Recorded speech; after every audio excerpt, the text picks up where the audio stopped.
Okay. I am Bennie Bintou, which I'll break that name down. My mother gave me the name Jolisha Goggins. That's born with. And then I got married about 4 years ago, so I became Jolisha Fairbanks. Mm-hmm. And right now I am going through a divorce with 3 kids. So I go by Bennie Bintou, which Bennie is my grandmother's name, and then Ma Bintou is the name that they gave me when I lived in West Africa in 2014. So people that I grew up with, they call me Jolisha or Joe or Jojo, but I myself as Bennie Bintou. And I kind of just give people the option of what they want to call me, because I'm not a big name person. So I do a lot of things right now. I am a teacher for private school or homeschool kids. So I teach art on Mondays, as well as I am a master herbalist, as well as a doula, as well as a massage therapist of 9 years, as well as a book publisher. And I would say, all in all, I'm just a great teacher. That's what I aspire to be. I just like teaching people. The biggest thing that I've been on lately is breath work, teaching people how to breathe and how to like take every moment by moment instead of like trying to swallow this big, huge problem at one time. Yes. Okay. I love that. So let's speak a little bit to some of what you said before we get into these questions. First of all, I know the people are going to want to know, why did you live in West Africa in 2014? How did that come about? What do you feel like spiritually are the main insights that you gained from that? And just talk a little bit about your experience as far as from the perspective of, I don't want to say inspiring people to want to visit Africa, but in the perspective of letting them know why that may be something they need to do in terms of ancestral healing and spiritual connection and things of that nature. Speak a little bit to that. Ooh, okay. So what made me go to Africa is I did summer school over there. So in Langston University, and I was a freshman, and they said like usually freshmen don't go study abroad, and I was signing up with my best friend at the time, and she ended up not going. And so that was a little scary. My mom was scared for me. She didn't want me to go. She was like, there was all these things that were like, do you want to go? But I was just dead set on going. Like, I was not taking no for an answer. I didn't care how much money it cost with my plane ticket. Like, I was just hustling up. So my first book or short story that I published was in the 12th grade. And I had a mentor, Crystal Perkins, who also taught and did amazing things at OU. She has a successful book publishing company. So she pretty much taught me everything I needed to know about book publishing. I used that short story to sell to get to Africa. So I had support on going there. Stephanie Coleman, which was one of my classmates' mom in high school. Like, I feel like if it wasn't for her, I probably wouldn't have been able to go, because it meant a lot to her to help me get to Africa. So I definitely had like the whole east side of Oklahoma City trying to help me get to Africa. Did the vaccines and stuff like that. Did I go for summer school? No. I just wanted to go because I love to travel, and I'm like, okay, this is the quickest way I can get out the country. And so I just decided to do through summer school program. At the time, I was a broadcast journalist major, and so the work was really, well, it depends on who you ask. It was easy for me because I like to write, I like to edit, I like to do those kind of things. I had a roommate, Ebony, and she's a veterinarian now, and she lives in Houston. And so we were roommates, and I worked at a newspaper, and she worked at an animal farm. So we got to go to each other's jobs and see how they work and stuff like that. I did leave summer school with 2 A's, so I did great on all my work. I stayed focused. It was an experience that I would say at 28 years old, I was 19 at the time. So it's almost been 10 years since I've been there. If I had been more confident in, I'm not gonna say who I am, but maybe I probably would have stayed. Like, I probably would have willingly stayed in Africa and not even I would have just let my school deal with it, however they would have to deal with it, because I just feel like in America, we have all these distractions. And when I was in West Africa, it wasn't that many distractions. And I just feel like the curriculum from the stuff they were teaching their kids, like I visited an elementary school, and I was like, yo, they're smarter than me. What part of Africa did you go to? So I lived in the Gambia, which is like a tiny, like if you look on the map, it is so tiny, right on the coast. So I was in the Gambia for a month, and Senegal, we went to Senegal for like a couple of weeks. So I got to see a little bit of Senegal, which is more developed than the Gambia. But I'd probably say that I enjoyed the Gambia more. I don't know, it's just real raw. It was just real raw. And that was my first time walking the beach. Like, you go to the lake or you go to a body of water, but it's not the beach. Like, you keep looking and you don't see land on the other side. Like, that changed my life. That changed my life. Wow. So the first time you ever walked on the beach was when you went to Africa? At That's 19. That is beautiful. Okay, nice. That is a nice experience. I imagine that at 19, it may have been hard to even process all of the beauty of that experience at that time, but I'm sure you look back on it and you'd be like, damn, I really went to Africa. I really experienced this. I really had time, like cultural influence and structure. And it is nice. I will agree that we do have a lot of distractions here in the US. But I do want to speak to that a little bit, not to you necessarily, but to the people.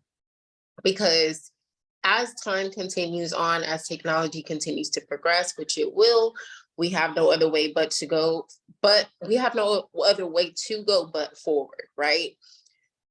The distractions are going to be there, but you have to understand that you have the power of choice, you have the power of discernment, you have the power of discipline, and you do need to have a certain standard that you're holding yourself to as far as what you're allowing into your space, into your mind, into your body, what you're consuming, not just physically, but also mentally, spiritually, and emotionally. And I feel like in other countries, at least from my experience, because I've done a lot of traveling, I'm very passionate about traveling and connecting with other cultures. So I will say that when I go and visit other countries, to me, it does seem like in school, instead of them teaching their children how to be public servants, they're teaching their children how to be people and how to have skills that are going to continue to elevate as they go throughout life. Right. And there's like a huge disparity with Americans and people that are not from America because of that, because we have such this privileged mentality, but we don't realize how ignorant we are. And so I feel like I understand where you're coming from when you say, if I had known what I know now, then I would have stayed. Because once you get to a certain spiritual understanding of what's going on here in America, it does turn you off. That's not to say I'm not proud of where I come from, because my grandmother, great grandmother, and my grandmother's grandmother are all from America. I am lucky enough to know that history, but I know that their ancestors probably was from Africa. And if they wasn't from Africa, they was dropped into the Caribbean because they came from Africa. You know what I'm saying? So I feel like it's very important for us to make that connection.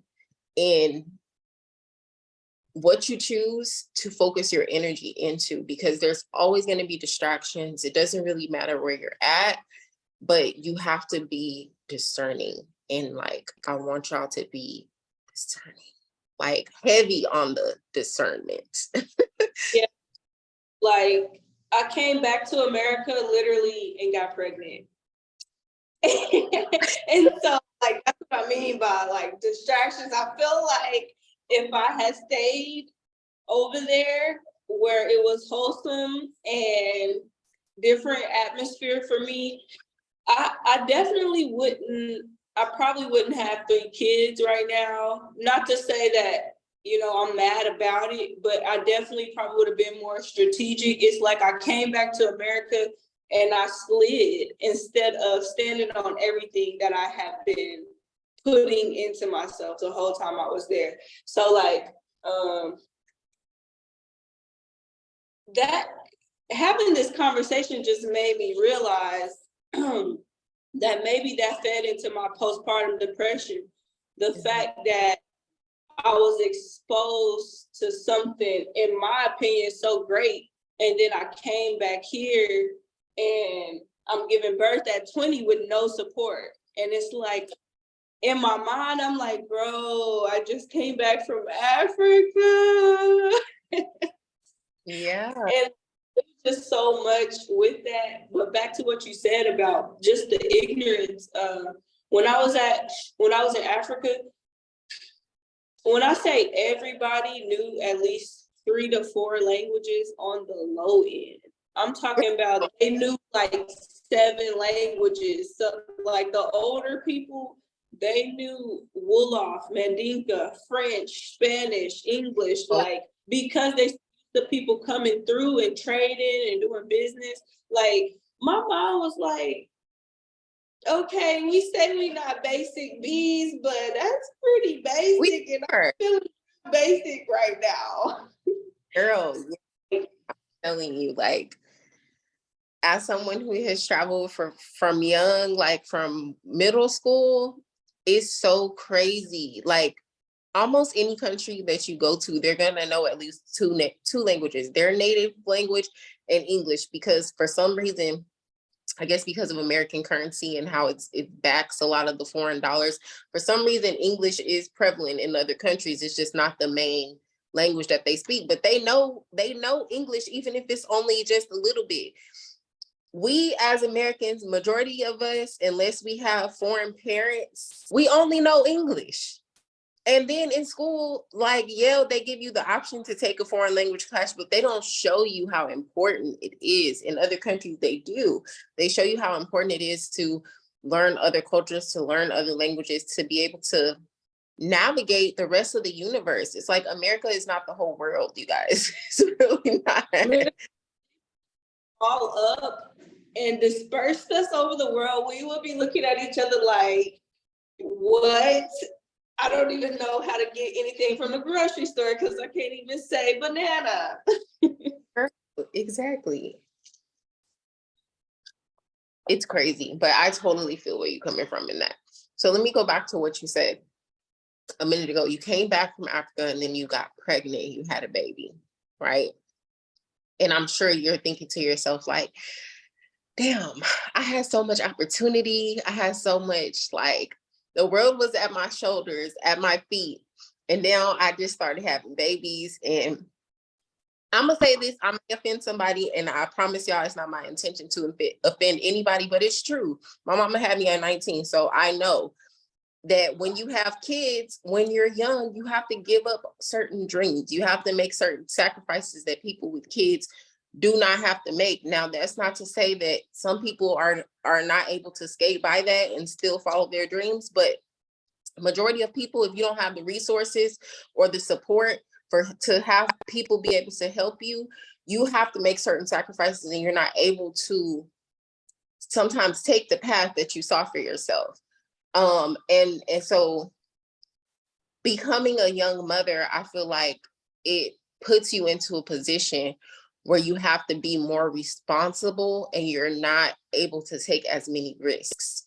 And in terms of spiritual growth, sometimes you have to take risks. Like sometimes your intuition, when it tells you to do certain things, it won't make sense. Like if your intuition told you at 20, quit your job right now and focus on your spiritual path, focus on healing, focus on teaching, focus on your gifts, you would have been like, fuck no. I have a baby on the way that I have to feed. What do you mean? I'm not about to do that.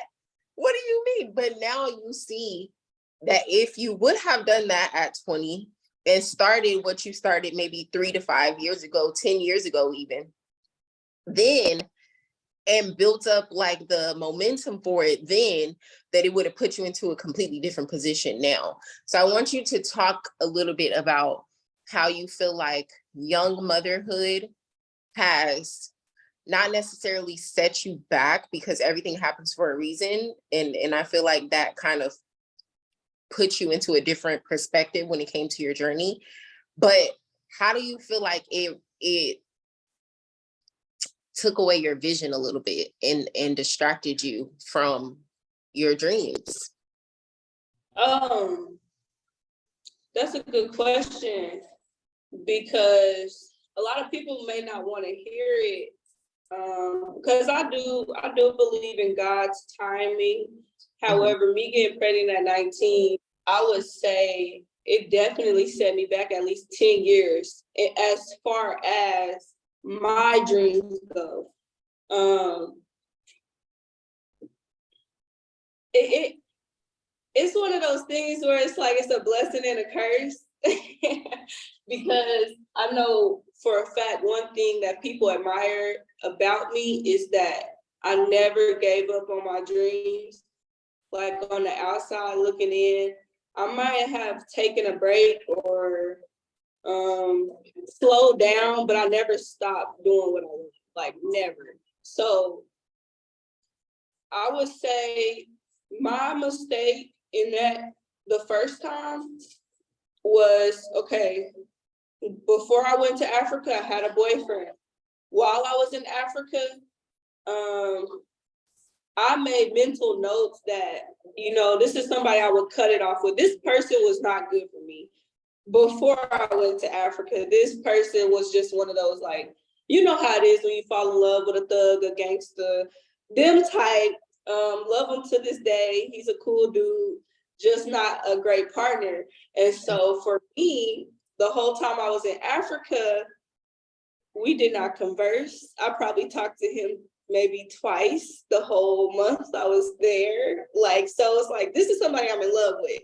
And I know that this person is out with this girl doing this, doing that. Like it was real. Like it wasn't. So for me, I honestly felt like definitely didn't know my worth at that time. But when I went to Africa, I had all this time to myself to assess and to really, I was setting myself up that when I got back, I would stand firm on my decision. And my decision was to not be involved with that person again. And so at 19, I pulled the, I'm just gonna mess with him one last time card. I'm just gonna, I didn't give myself to anybody. So it was like getting back and you just want somebody to hug you, cling to you, be intimate with you. It was one of those things like, And I was so done with him that I had started talking to other people, but I had not been sexually active with anyone else. And so on that last time, I got pregnant, and it just, it was my first time getting pregnant. Like I hadn't never had an abortion or a pregnancy scare. So in my mind, the getting rid of it wasn't an option to me. It never crossed my mind to like, oh, I'm gonna go get an abortion, because God didn't tell me to do that. And so I had the baby, and it was you and me. Yeah. Oh, there. Okay. Oh no, it's okay. I'll sit in my car. Thank you. They complained about me, but everybody was loud. I went to a quiet spot. But yeah, and that's okay. I put my phone on the charger anyway. But yeah, so for me, it set me back, but in a way, it kind of propelled me too, because when you're a good parent, you automatically start changing things about yourself, because when you're expecting a child and you have somebody to take care of, it's a lot of stuff that you cannot do. So as far as career goals go, I feel like I set myself back. But as far as my character and me being mature, and I tell people all the time, I don't think I had a backbone until I got pregnant, literally. Mm-hmm. Like I guess you could say maybe the people pleaser, all of those things. Let me make sure this doesn't connect to my Bluetooth. Let me turn this off. I apologize. It's okay. Okay. So yeah, it set me back in a way of following my dreams. It just made it super hard for me to do so, but I don't regret it, and I wouldn't change it, because I'm not the same person that I was. And the person that I am now is who I needed to be in order for my dreams to come true, if that makes sense. Yes, that makes perfect sense. I love how you put that. Okay. So question, does astrology play a strong role in your business or in your daily life? If so, how so? Whew. It definitely does play a major role. So I've been studying astrology probably maybe becoming interested in it maybe like 10th grade, studying maybe like 12th grade, making it a part of my lifestyle probably about 8 years ago, like when I started having kids. It's so crazy because a lot of stuff started when I first got pregnant. Like I made my book publishing business 2015. I became a massage therapist 2015. Everything happened the year my son was born, because I was just like on a gas. Like I was 2 weeks pregnant and I enrolled in massage school because I had dropped out of Langston. Went through domestic violence issues with his dad, court issues, all of this at 20 years old. And I just started birthing a lot of things. I birthed more than just a human being that year. So for me, what was the question? You were talking about how you started. Oh, astrology. Yeah, so astrology is really important for me because like right now, not only am I memorizing my chart, but I'm memorizing each child's chart so that I can learn how to raise them in a special designed way, because each kid is different. And it is so crazy how you can raise 3 people in one household with all these different placements because like, and I don't know everybody's off top, but like my oldest, he's 8. He's a Gemini, Cancer, Virgo. He's Gemini sun, Cancer moon, Virgo rising. And I'm Aquarius, Leo. And yeah, my middle son, he's a Scorpio moon. And I'm like, I pray to God. I'm like, God, please don't give me no Scorpio babies, please.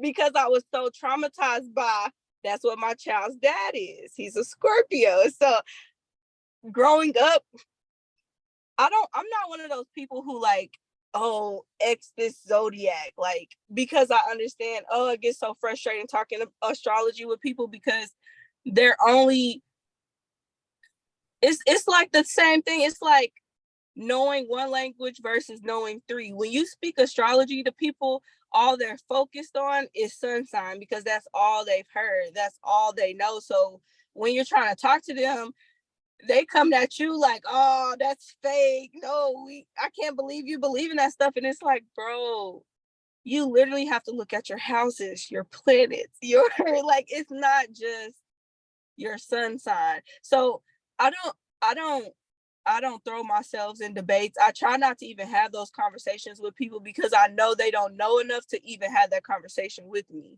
if that makes sense. Can't argue with you.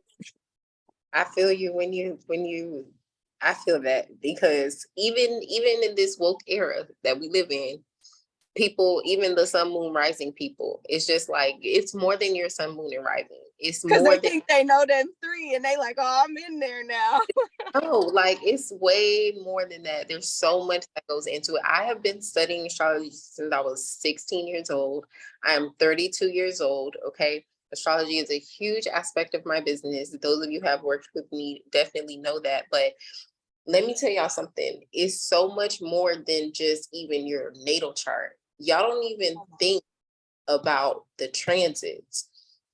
Of course, it matters how the planets were aligning when you were born. That's going to tell you a lot about how you're supposed to navigate these celestial bodies and the energy on Earth as it is. But the planets be doing stuff. And they be moving. Nothing is absolute.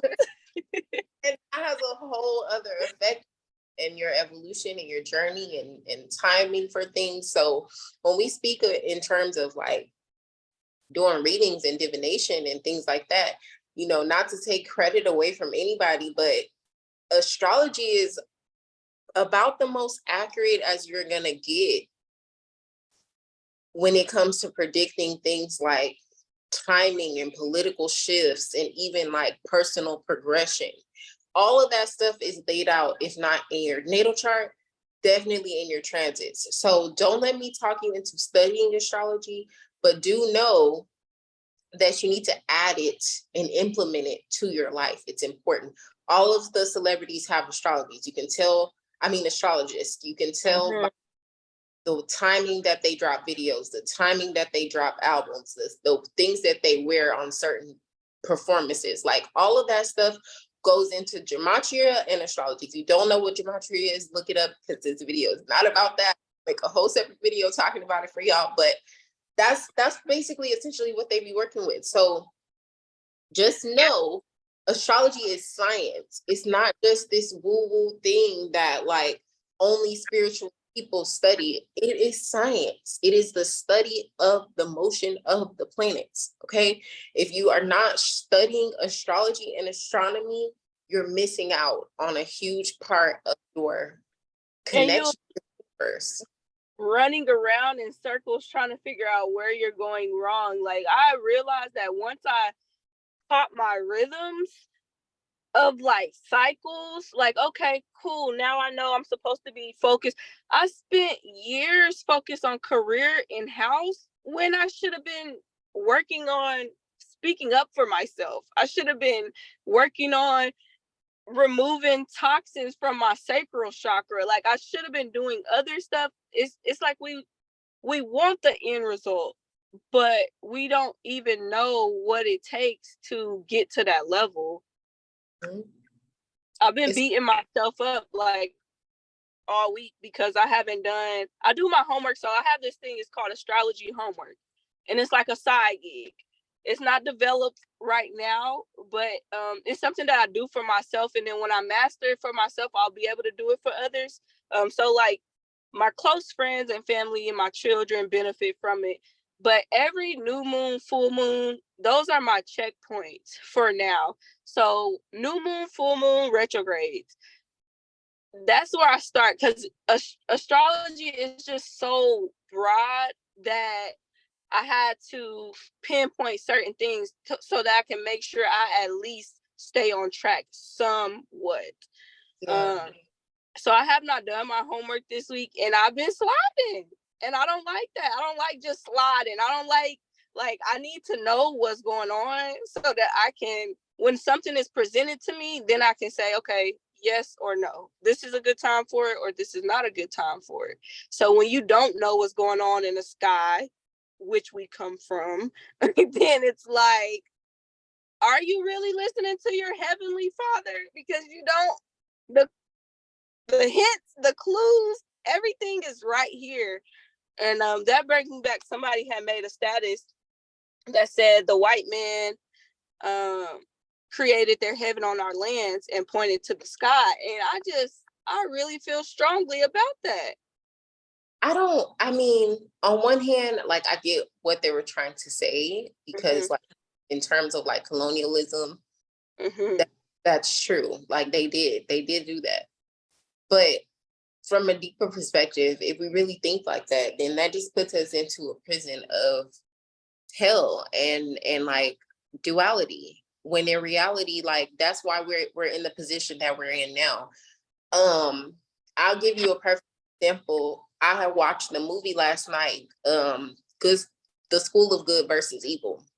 And I don't know if you've seen that movie. It's a movie on Netflix. It's like about this school for like magical people, and the villains go on one side and the good people go on the other side. And it's like, this is like where all the fairy tales originate from and all this stuff. But in the movie, it breaks down how when you're so focused on being good or evil, that you lose sight of what really is good or what really is evil, and you start masking and posing and deflecting, and then vanity goes into it, and it just becomes perverted. Like both concepts become. I feel that.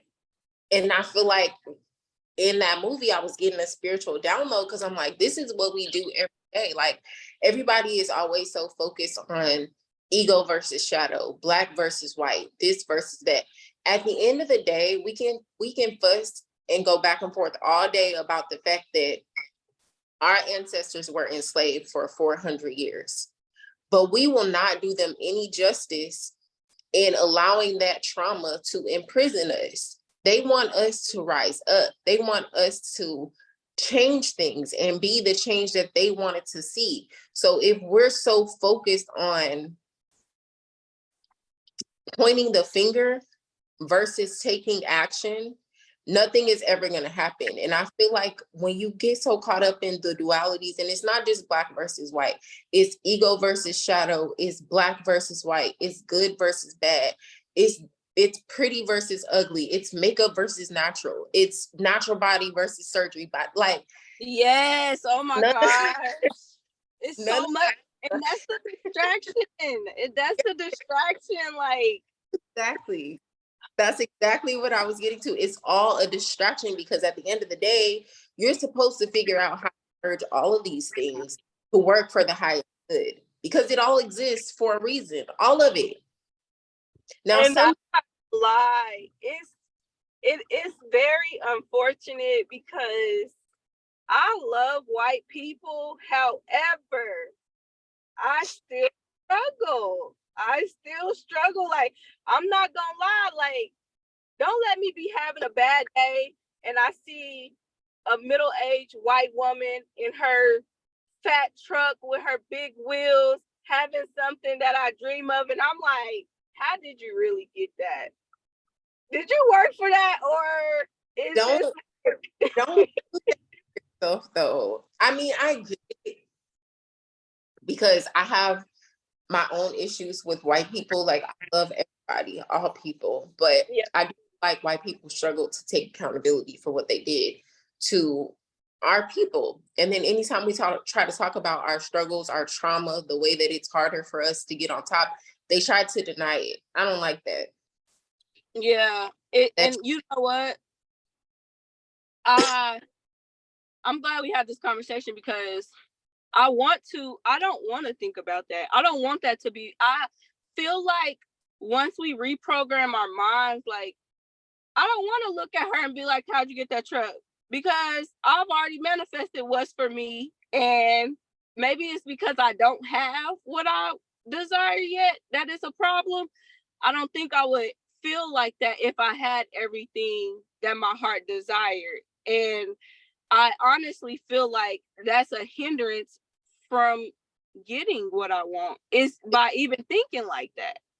It is. It puts you into a position of like perfect example right now. I'm house sitting. My wife and I, we have mentors. They run 3 private preschools. My wife is the director of one of them.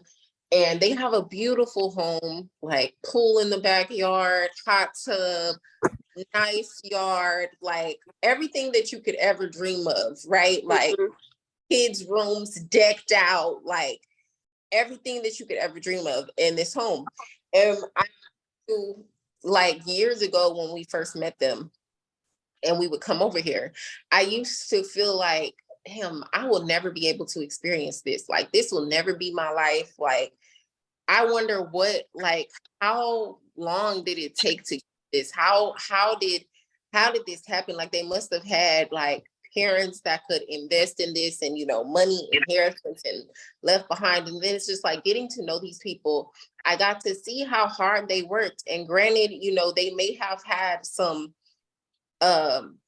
ancestral inheritances. Jump start. Right? That is true. But more than anything, now when I'm here in the past few years, I would say like in the past three or 4 years, it's been like, I don't know, 7 or 8 years now that we've been around these people. I just be here and I'd be like, one day this is gonna be me. Like one day I'm gonna have a home just like this. I'm gonna have my and it puts me into a different frame of manifestation versus me looking at them and being like, I could never attain this. Like, I don't even know how you got this. Like, this is why the country is the way that it is now. I feel like a lot of Black people do that. I don't think you're alone in feeling like that, but I'm glad you said it out loud because you're right. It does cut you off from your blessing because, not to be preaching to y'all, but one of my favorite ancestors is my great grandmother, and that lady is a devout Christian. So I'm about my Bible. I'm not a Christian, but I'm about True. I'm the same. And in the Bible, it says, don't covet thy neighbor. And it doesn't say that because God doesn't want you to want things. God just wants you to understand that what's for you is for you. And if you focus on what's for you, you will always have more access to abundance. If you focus on what other people have and what you don't have, you're always going to be in a state of lack. That's the truth of the matter. So it's just like when you find yourself having those thoughts, definitely redirect that, because just like that lady can be driving her fat truck and this and that, you may be like, oh, I have bad credit. I'm never going to be able to get a truck like that. I'm never going to be able to afford the car notes on it. Like, you don't know, you might get flued out to do a massage gig, $1,000 in 2 days from doing what they pay you to travel and what you getting paid to work them hands, and then get back, have another conference that you work and make another $3,000. Go put $10,000 down on your truck, and boom, you got your truck. Like, and that's what I was gonna say. Like, it helps me sleep at night because I got my soul. Like, you just never know what somebody is going through. They can have the fanciest of the fanciest and they cry themselves to sleep every night. Like, at least I got my soul. So that's what keep me going. Exactly. I can't worry about it too much. Yes, exactly. But I'm telling you, like, it changes. It really does shift. Like, I used to have this misconception even about rich people. Like, they were all evil and, they don't really care about anyone. But even just Like these people have multi-million-dollar businesses. You know, you have kids, you know how expensive childcare is. And I just told you that they own 3 different schools. So they got money, but they're great Yeah. people.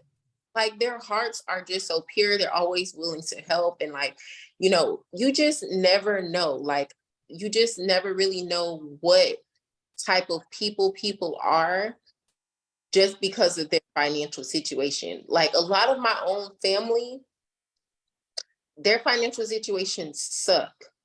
And they're not because their financial situations suck, but because they're miserable people and they don't want to do anything about it. And like, that's the, don't want us to become a people that are just miserable and constantly focusing on what happened and the negativity and all of this. Like, yes, it exists, but we cannot define our experience by that because every time we do, we're letting them win. And that's what we attracted. Yeah, I don't even exactly. want to think about that. I don't want to think about the miserable. No. So, I mean, I'm all for like balancing out the light and dark and letting things be what they are, facing through reality, being practical and all of that. But when it comes to the disparity between white people and Black people in America, I just want us to realize that it's no longer about white and Black. It's about poor and not poor. That's what I was it's about to say, if anything, it's a class war. it is. And they use it as a distraction so we could be so angry as to why they have and we don't. Yeah, but the thing is, we the people who are not in the 1%, we're not focused on the right things. And that's why things are the way that they are. As long as we focus on fighting each other and making each other the problem, they're going to consistently be elevating because they know that it's bullshit. And they're it anyway. I don't know if you've seen like white trailer trash in person. And I hate to say that, but that's just what it's called. You know, they say all kind of shit about us. So, but like once I seen like white trailer trash, like in front of me in my eyes, I'm like, dang, that's messed up. Like, well, they're white and they're not rich, so it can't be. It's not. There's some white people out here that's doing bad, real bad.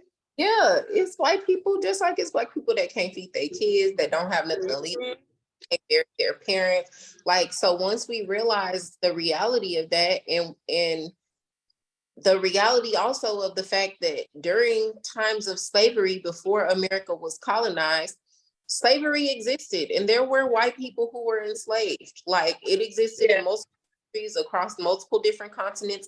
Chattel slavery, like we were treated, was not like that was a different thing. It was completely perverted and disgusting the way that we were treated. I don't feel like all slaves got treated like that, but slavery in and of itself as a concept, it was a thing before we were even picked up from the boats and brought on up over here. Right. So it's just like, y'all have to stop being so small-minded because it's cutting you off from abundance every single time. And I just hate that for us as a people. I really do. I feel like it really keeps us it keeps us enslaved, essentially. Yeah. So that's my thing. But going back to astrology, let me ask you this. What is your sun, moon, and rising sign? And how would you say that it affects you the most, first on a spiritual level when it comes to like your spiritual gifts, and then secondly, in terms of your relationships? Ooh, you got the questions, don't you? So I said Aquarius, Leo, and I sometimes at first when I first realized that I was Aquarius, Leo, which is air, fire, I felt like I was a walking contradiction because I'm like, that's polar opposites. I'm the opposite of myself. And so No, like it's energy though. it definitely creates a balance. I can't really say that I am all the way comfortable with it, but I'm trying to be. But I love my placements. I love how it is, if I could change it, I wouldn't have so much fire. And that's just because I just feel like I come off as a hothead sometimes. Like, a lot of times I lead with my emotions instead of like processing things and weighing my options. I go with the first thing that feels good to me. And a lot of times that can have me like laid out on my ass somewhere, not even, for example, getting pregnant at 19 when I came back from Africa. That's a perfect example. Like leading with my emotions. I had already talked to myself. I had already had a plan.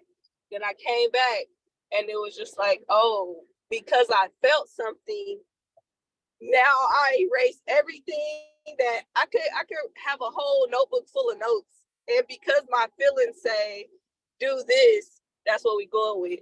So I'm learning how to control that and not let it just be like, how people say, well, this zodiac sign or lion Libras or Cap and Capricorns, like just like that. Like I'm trying not to just let that be my character, but educate myself so that I can change it.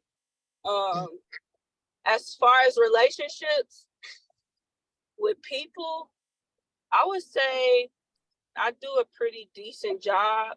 I used to be real bad at enmeshing with people, but my 5 years in counseling, I learned that I can't enmesh with anybody, not my kids, not my spouse, not my parent. Like it was hard for me to realize that one person's problems were not my problems. Being an air sign, an air sun sign, it's taught me how to like dismiss people and not really feel too bad about it. Like I used to be like, I will stay in somebody's life because I felt like that was the good thing to do. Like they really need me to get to the next level in their journey, put my journey to the side because I know that I'm a vessel for this person. I need to stick around. And that has caused some relationships that should have ended short to be long and drawn out. And I can really say that like with both of my kids' dads. Like I married a whole human being who that probably should have been a fuck buddy. Like, and so like just stuff like that, because my heart is so good that I'm like, okay, if I just keep loving this person a little longer, then they're gonna get to the point they need to be. But me as a person, I can't think like that no more, because sometimes my first child's father, he taught me sometimes people never get it right. My dad taught me sometimes people never get it right. You can want them to get it right. That could be your biggest goal in life, but you're going to hurt yourself, because people only change when it's their time to change, or when something, God itself smacks them upside the head and it's their time to change. They don't change because you're ready for them to change. Yeah, that's very, very true. So you said you're an Aquarius Leo, and yes, it's fire and air, which a lot of people would consider to be opposites, but fire and air actually feed each other. If you notice, like if you're smoking and there's a lot of wind, it's gonna, if you're trying to like put whatever you're smoking out, it's not gonna go out. Like the fire is gonna extend itself. And so yes, that can be, it can be interpreted as hot-headed, because it is hot-headed on one hand, but the other side of that is just like you're at just as much fixed energy as you have, because Leo and Aquarius are fixed energy. Aquarius is fixed air, Leo is fixed fire. As much fixed energy as you have, you're able to be transformative because you're fixed in the position of your morals, in the position of your values, but you're not necessarily fixed in the way that you're going to go about getting to a certain destination. You're usually pretty flexible with how you get the outcome, but you just want to make sure the outcome itself happens. And I feel like that's a good thing, because it keeps you accountable, but it also keeps you flexible. Now, Yeah. on the other side of that, when we talk about like relationships and people and wanting to grow, The thing about Aquarius is Aquarius are humanitarian. So Aquarians want to help the world and they want to uplift the collective energy, but they don't want to be emotionally attached to your progression. That Leo makes you emotionally attached to people's progression because Leos want to be in control. They want not to show you how to do it. They want to see you do it how they said do it. And then they want to see the progression of that their time and in their terms. And if it's not that, they're upset. That's a Leo trait. Yeah, So I feel like I got too much of that because my Aquarius be like, man, fuck these folks. But the other part be like, oh, like it's a weird, strange dynamic for but me. it's not emotional though. It's control. That's what it is. It's a thing of control. Like emotionally, yes, you see the person's potential, you love them, so you want them to reach it. But more than anything, it's just like I want to be validated. I know I'm right. And the fact that you're not doing what you're supposed to do, you still haven't been able to prove me right. So I can't deal with you because now I'm uncomfortable. And that's why you, as a Leo or somebody who has multiple Leo placements, you can't really deal with people who can't hold themselves accountable because it'll constantly be an argument. It'll constantly be a back and forth. You'll constantly feel like you need to cut them off. So that's a good, I mean, it's not a good balance, but it's not a bad mix. Aquarius, Leo. Okay. Moving on from that question, let me ask you this.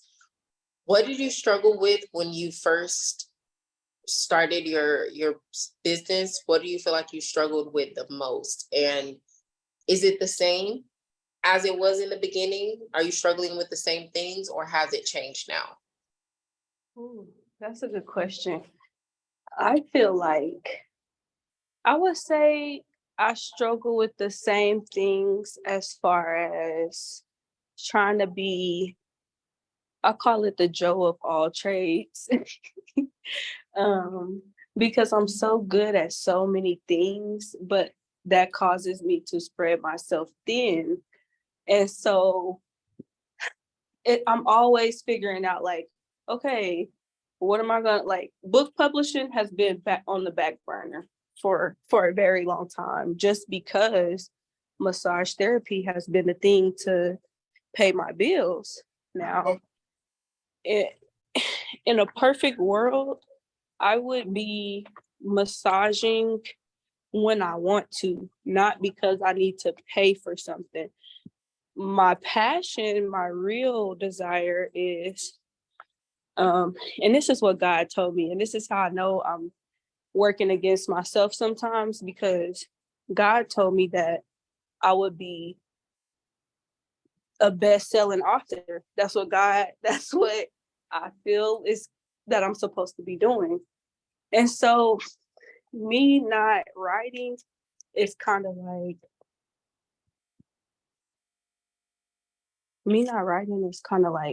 I feel like it's a slap in God's face, because it's like, I told you what you need to be doing, but instead you want to, and there's nothing wrong with what I'm doing. I just don't feel like I should be putting as much time. I feel like I should be putting more time into writing, into teaching people versus what I'm doing now.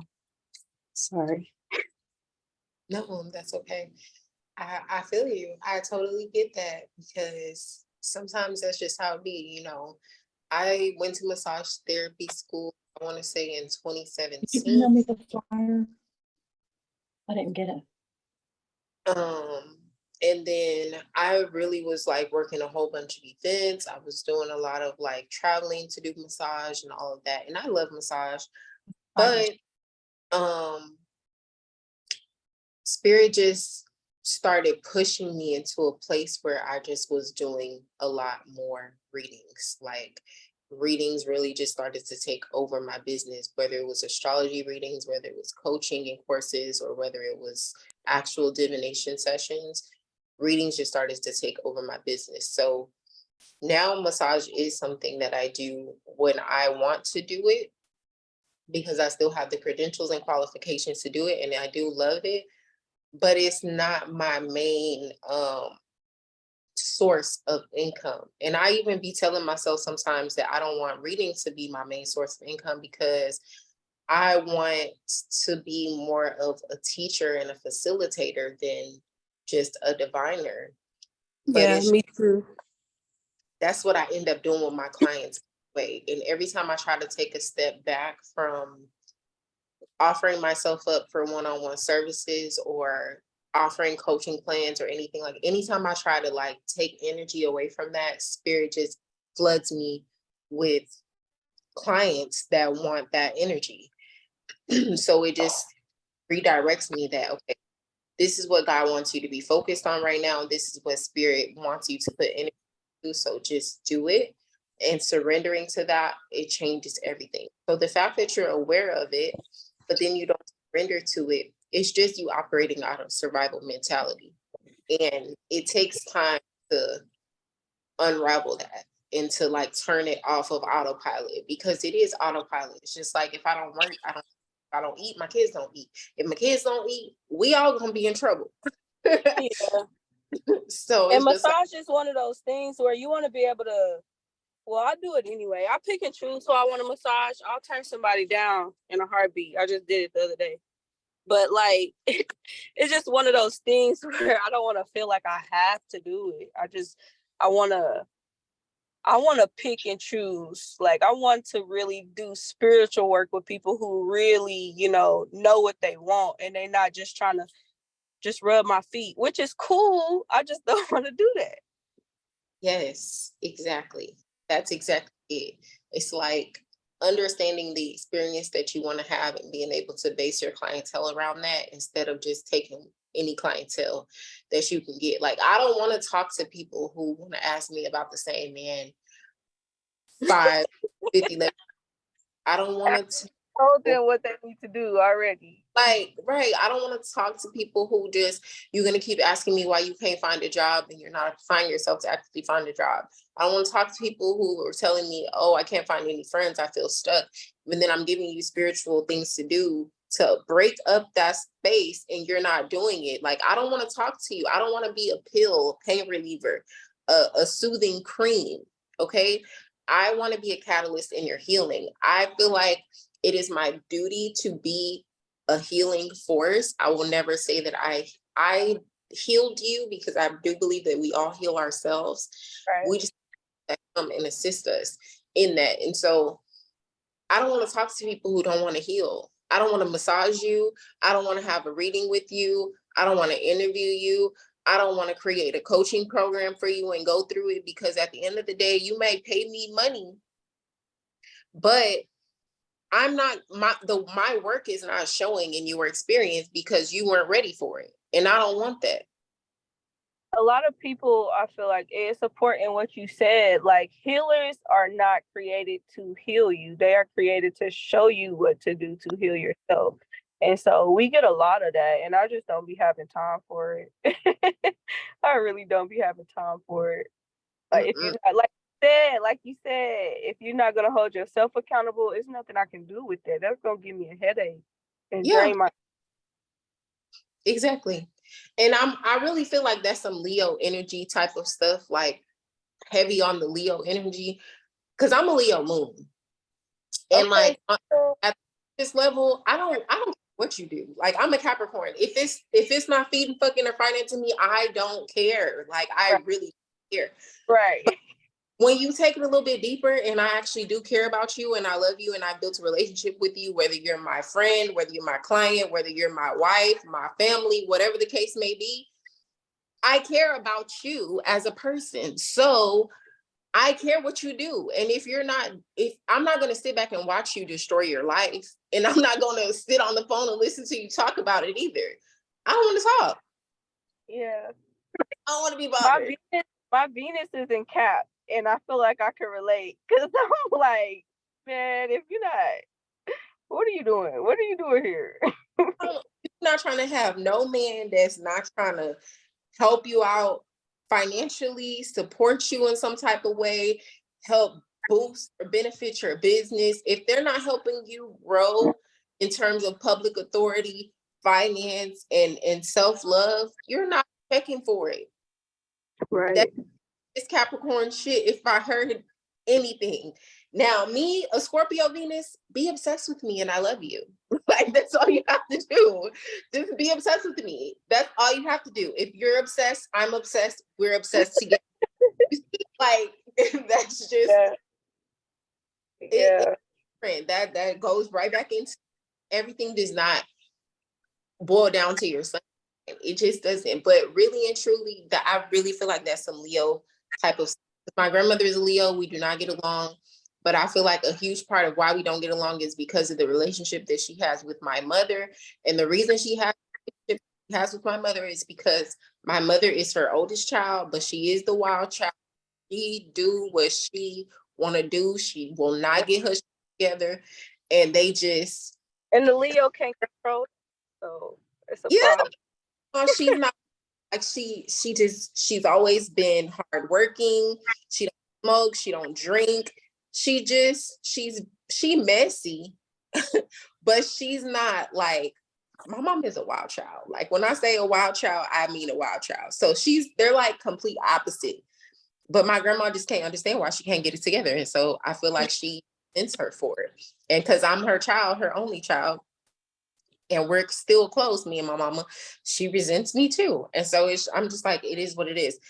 But it's a control thing. That's what it is. And I feel like a lot of Leos can block themselves off from love, leading with that energy, because you become like old and calculated. But at the same time, like you just want the best for the people around you, and you also want the validation and appreciation for the role that you played in shining a light when nobody else was there to do it. Right. So that's just some heavy like Leo healing as a collective of Leo that I feel like we all need to kind of do. Okay, I got 2 more questions for you, and then I have to end this because I have a client in a few minutes. But all right, so if you could explain how you feel shadow integration plays a role in your success, what would you say?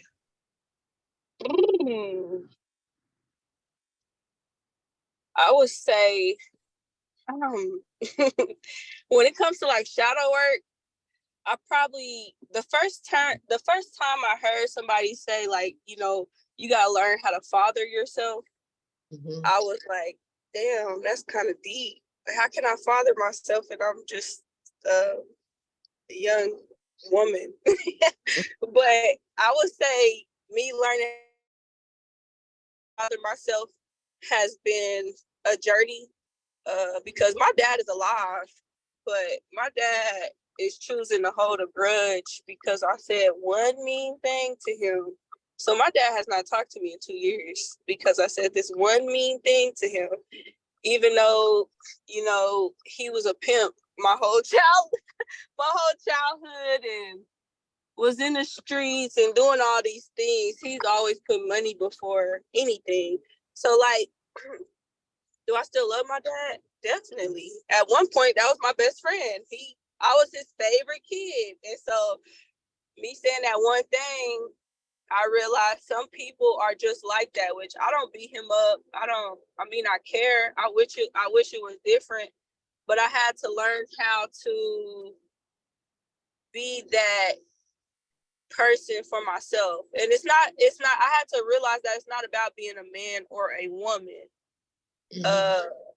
Being a father to myself is learning how to physically protect myself, learning how to take myself out, buy myself flowers, doing stuff like that, to where it's like I'm still getting those things, but I have to be okay with just giving it to myself until either my real dad comes along and, God works with his spirit and his heart, or I am granted a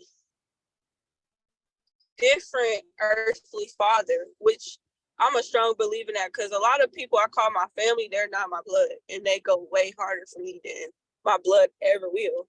And so it's just the shadow work of letting go has been big for me, because I can tend to hold on to things, and that I guess is coming from the Leo control, because a lot of times I don't give a damn.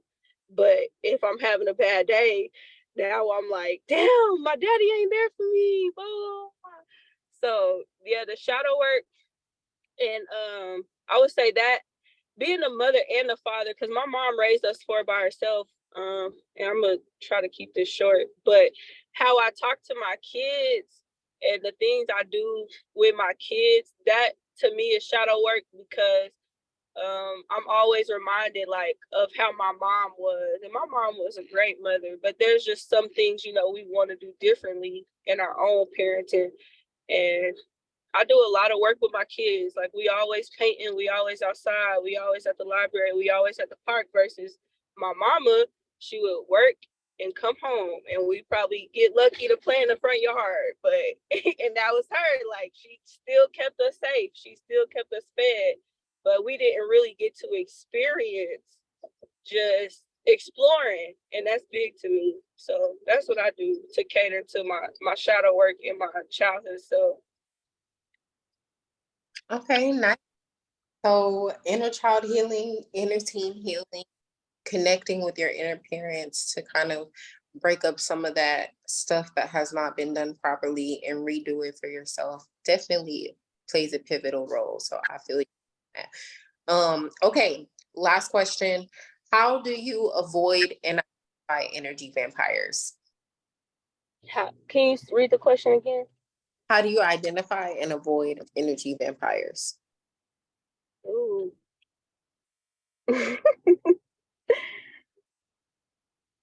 So I identify them.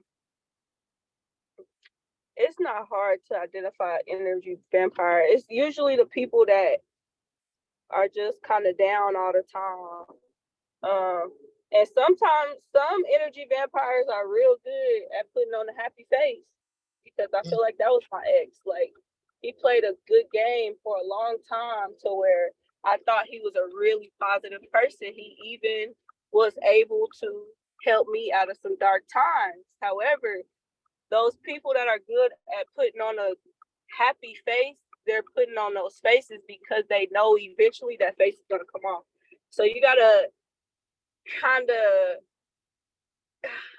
either they're too low, or they're like really happy, but the happiness doesn't really last for a long time.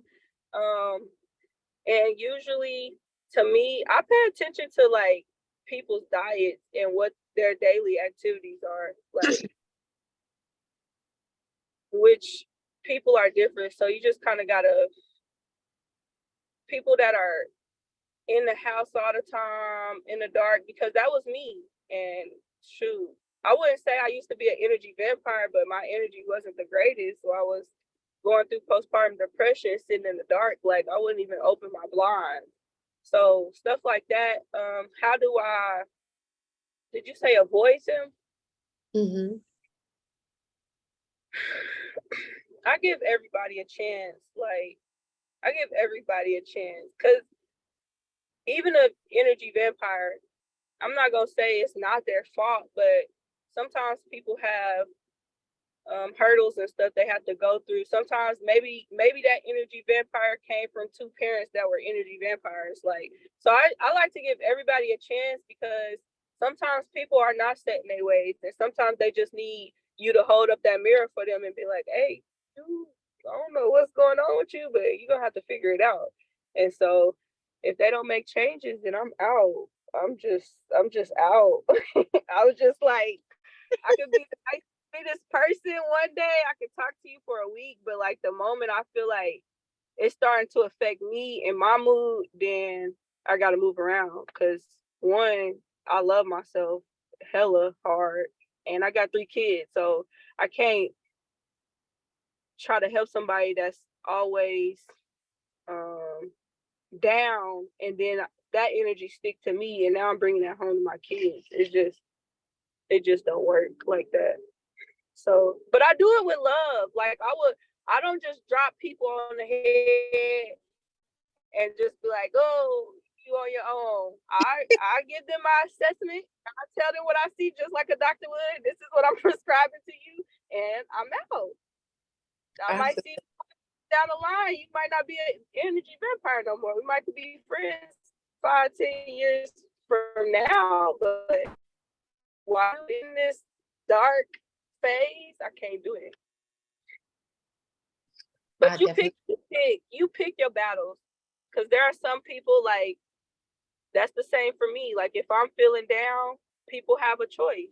Some people you want to help them and you want to help them see it through to the end. Everybody you can't do that because it's just different levels to it. Yeah, I 100% agree with that. I feel like, just because you need support, it doesn't make you independent, doesn't make you an energy vampire. Everybody has their times when they're navigating through the darkness, and we all need a little bit of light to help us through. And sometimes we can't find that light within ourselves, and that's okay. We don't all have the capability and the strength to only the light of God or only count on the breath of spirit to push us to where we need to go. Some people need that extra connection from other people, and that is okay. I don't want anybody to feel like I'm saying that that's an issue, because it's really not. I will say this though, for somebody who is an only child, for somebody who does have a mother who's pretty dependent, and somebody who has father who's absent in and out, I do not have time to baby you. And I'm sorry if that's what you need. I just won't be the vessel to give you that. Some people, they pretend like they want healing, but what they really want is attention.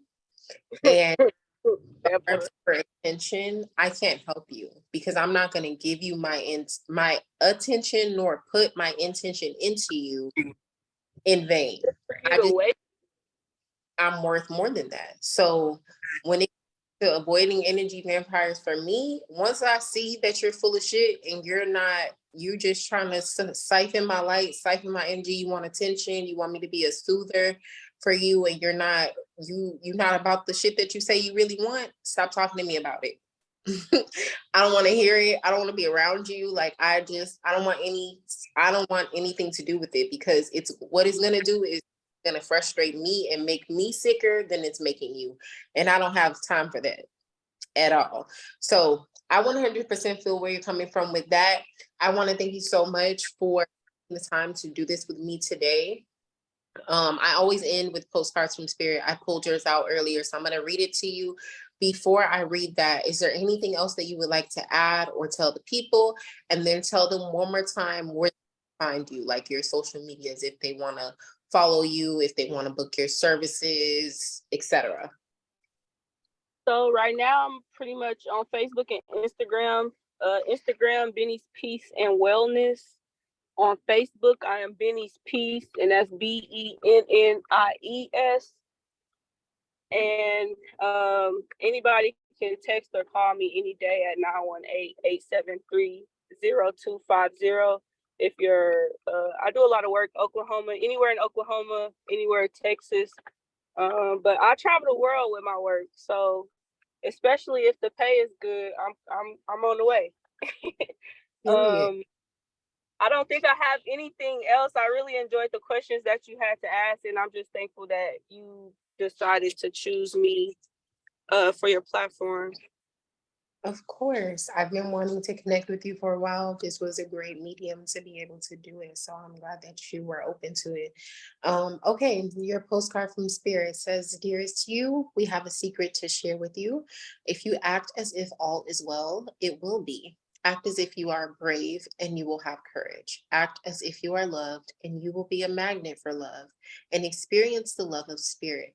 Act as if your prayers have been answered, as if you are truly in sync with good fortune. How you think is how you will see the world. Interact with it and draw conclusions from it.